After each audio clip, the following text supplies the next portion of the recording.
Olá, meus caros, a minha saudação é com a paz bendita do nosso Senhor Jesus Cristo. Desejo, nesse momento, meditar com você na palavra de Deus e tomo como base da nossa meditação o texto de Paulo aos Efésios, capítulo 1, do versículo 3 ao versículo 14. Mas vou ler apenas o versículo 3, que servirá de ponto de partida para a nossa meditação. Diz assim o texto sagrado: Bendito Deus e Pai do nosso Senhor e Salvador Jesus Cristo, o qual nos abençoou com todas as bênçãos espirituais nos lugares celestiais em Cristo.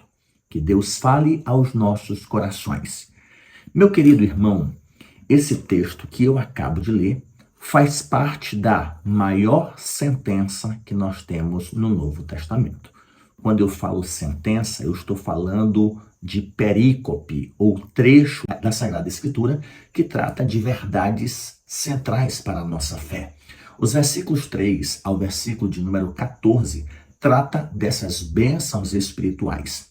Vale observar que o apóstolo Paulo escreveu à igreja em Éfeso, uma igreja não judia, uma comunidade cristã formada por cristãos gentios, e por gentios nós nos referimos a pessoas de outra nacionalidade, que não seja a nacionalidade judaica, e esses crentes vindos do paganismo professaram a fé em Cristo Jesus e agora eram confrontados pelo apóstolo Paulo a atentarem para os benefícios da sua vocação, para que eles entendessem que não eram simplesmente ser crentes, simplesmente membros do corpo de Cristo, e não atentarem para nenhuma mudança na sua vida. Nós, como cristãos que somos, precisamos entender que o que deve mudar na nossa vida não se trata simplesmente da estética, do modo de falar, do modo de agir, mas existem benefícios espirituais resultantes de uma ação trinitária. Quando eu me refiro trinitário, eu estou falando uma atuação do Pai, do Filho e do Espírito Santo, cujo foco central desta passagem, dos versículos 3 ao versículo 14 do capítulo 1 de Efésios, trata sobre essa ação da Trindade na vida do salvo. Paulo escreve aos crentes da igreja em Éfeso, chamando-os de fiéis em Cristo. E no versículo 2 ele vai dizer: a vós, graça, paz da parte de Deus. No versículo 3 ele bendiz ao Deus Pai por todas as bênçãos espirituais, bênçãos recebidas como resultado da salvação. Portanto, vale entendermos que a salvação não é uma obra somente de Jesus, embora tenha sido Cristo que encarnou, morreu na cruz do Calvário, foi sepultado e ressuscitou ao terceiro dia. Mas a salvação é uma ação conjunta, é uma força-tarefa das pessoas da divindade. E isto não torna o sacrifício de Cristo insuficiente, mas o sacrifício de Cristo é parte dessa força-tarefa, dessa ação conjunta do Pai, do Filho e do Espírito Santo.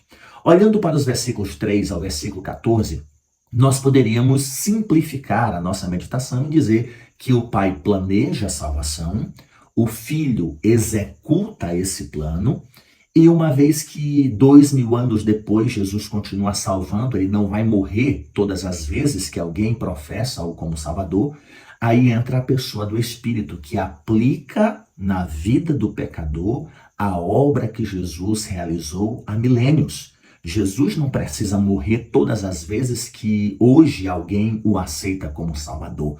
Seu sacrifício foi perfeito, foi único, suficiente. Ele ofereceu-se uma vez por todas. Como então as pessoas hoje, depois da sua morte, ressurreição, séculos depois, são salvas?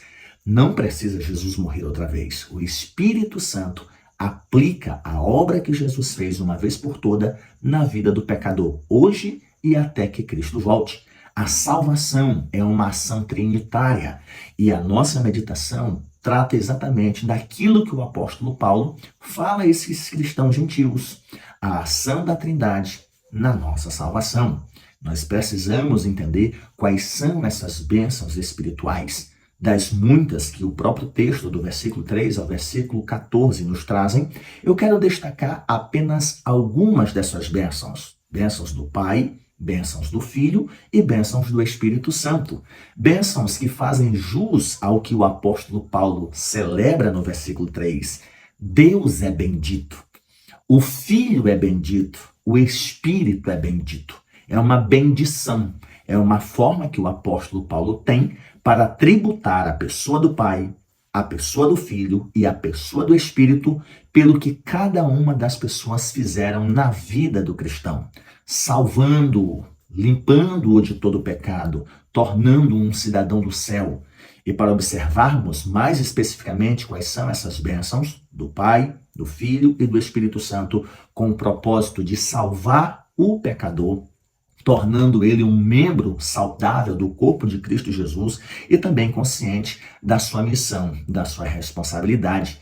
Afinal de contas, a nossa salvação é para que nós tenhamos uma missão, cumpramos o nosso dever de vivermos como pessoas que se parecem com Cristo, seguidores de Jesus. Fazer jus ao significado da palavra cristão, que quer dizer pequeno Cristo.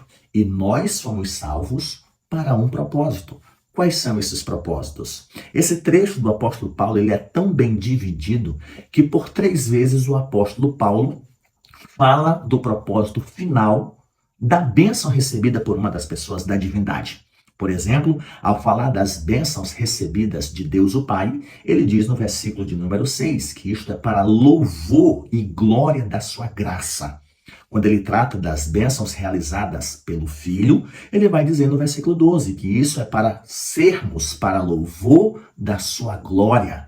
E quando ele trata das bênçãos do Espírito Santo, ele fala no versículo 14 que isto é para louvor da sua glória.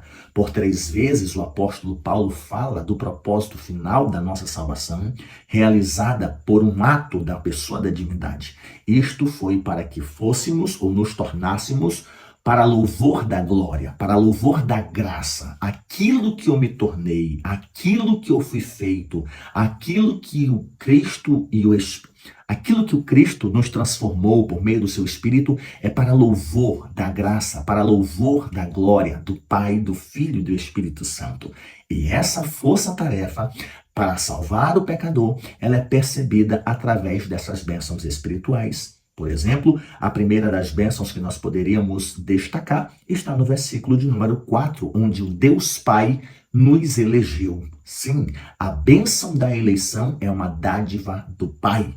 Olhando para o Antigo Testamento, Deus o Pai separa os hebreus, descendentes de Éber, para serem o povo da aliança, separando Abraão.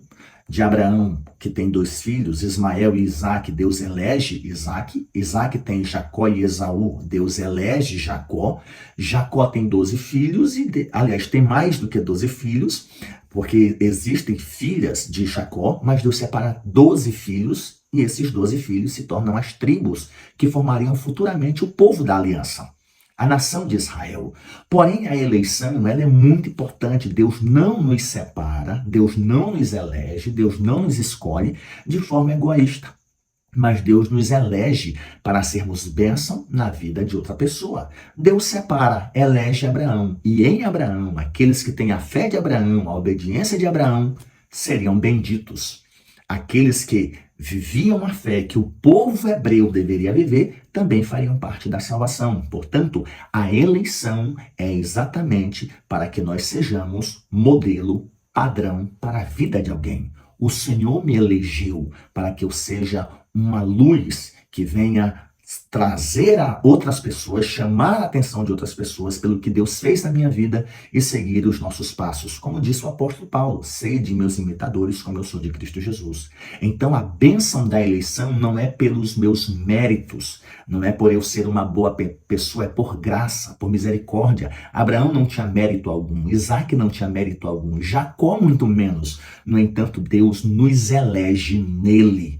A eleição, ela está relacionada à pessoa divina. Nós fomos eleitos em Cristo desde a fundação do mundo. E qual é o propósito da eleição? Não é para vivermos uma vida egoísta, uma vida irresponsável, uma vida dissoluta. O próprio versículo 4 vai dizer que Deus nos elegeu para vivermos uma vida santa e irrepreensível. Viver em santidade é o propósito da nossa eleição, do nosso chamado. Das muitas bênçãos de Deus o Pai, eu destaco a bênção da eleição. Deus nos elegeu por meio do seu plano redentor. E então nós podemos destacar uma bênção de Deus, o Filho, que está no versículo de número 7, em quem temos a redenção, a remissão dos nossos pecados. Nosso Deus nos elege antes da fundação do mundo, fazendo parte do seu plano.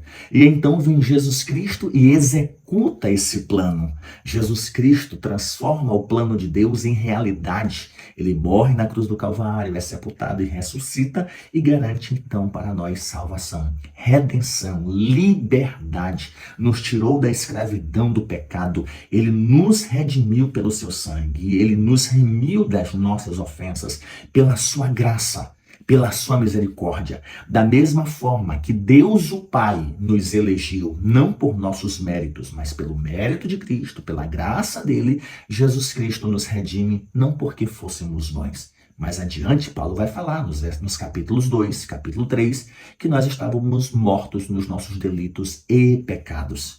Mas Deus, que nos amou com seu grande amor, nos deu vida. Então, Cristo Jesus nos redimiu, é a bênção da redenção, a remissão dos nossos pecados. Deus o Pai nos elege. Jesus Cristo compra-nos, porque nós somos eleitos pelo Pai, com base na sua presciência, paga o preço para nos resgatar do mercado de escravos. Deus o Pai nos elege, Deus o Filho nos redime. Porém, Jesus Cristo voltou para o céu. Qual é a garantia de que nós somos salvos, de que nós pertencemos a Ele? E então nós encontramos nas palavras de Paulo a tarefa do Espírito Santo. Ele é o selo, como vai dizer o versículo de número 14 e o versículo 13, perdão. Em quem também vós estáis depois que ouvistes a palavra da verdade, o evangelho da vossa salvação, e tendo nele também crido, fostes selados pelo Espírito Santo. Imagine que eu vou ao correio ou aos correios e faço envio de uma encomenda. O que me garante que essa encomenda vai chegar no destinatário? É o selo que eu paguei para que essa encomenda chegue ao destinatário. Caso o destinatário não seja localizado, aquele selo garante que aquela encomenda vai voltar para mim. O que é que garante que Jesus Cristo vai voltar à terra? É o Espírito Santo na vida da igreja. Jesus não vai voltar porque eu sou bom. Jesus vai voltar por causa do seu Espírito, que selou a sua propriedade. O Espírito é o penhor, é a garantia de que nós pertencemos a Ele. Perceba a ação conjunta da Trindade para nos salvar. Deus, o Pai, nos elege. O Filho vem e salva esses eleitos com base na presciência de Deus. Não por nossos méritos, mas porque Deus é misericordioso, é gracioso. Fez isso para louvor da sua graça, louvor da sua glória. O Filho redime, o Filho compra, o Filho liberta. Vai para o céu, mas deixa uma garantia de que vai voltar. Essa garantia é o seu Santo Espírito que habita em nós. Eu sou salvo porque Deus planejou me salvar. Jesus Cristo executou esse plano redentor e o Espírito Santo aplica todo dia na vida cristã as virtudes, o fruto, dons espirituais que nos ajudam na caminhada cristã. E qual o propósito de tudo isso? Para louvor da sua glória. Você e eu, meu querido irmão, minha querida irmã, fomos salvos, não somente porque Jesus Cristo fez tudo sozinho, mas porque foi uma ação conjunta. Deus, o Pai, planeja, nos elege, nos adota. Jesus Cristo vem e coloca o plano de Deus em ação. Jesus não vai morrer todas as vezes que alguém é salvo, porque o Espírito Santo entra em cena e aplica no coração do pecador a fé de que Cristo Jesus é suficiente para salvar. Eu fui salvo, por exemplo, no ano de 1993, porque Jesus Cristo morreu há 2000 anos. Mas o Espírito Santo me convenceu dos meus pecados, da necessidade que eu tenho de ter Jesus Cristo como meu Senhor e Salvador. E o mesmo Ele fez com você e fará com tantas pessoas que se arrependerem até que Cristo venha. A nossa salvação é uma ação conjunta. Pai, Filho e Espírito Santo, não por nossos méritos, mas para louvor da sua glória. É assim que nos ensina o apóstolo Paulo em Efésios capítulo 1, versículo 3 ao versículo 14. Pai, Filho e Espírito Santo, agindo em nossas vidas para louvor de sua glória. Você e eu fomos salvos para vivermos para louvor da glória do Pai, do Filho e do Espírito Santo. Que o Santo Espírito nos ajude a sermos motivo para a glória de Deus, hoje e sempre. Amém.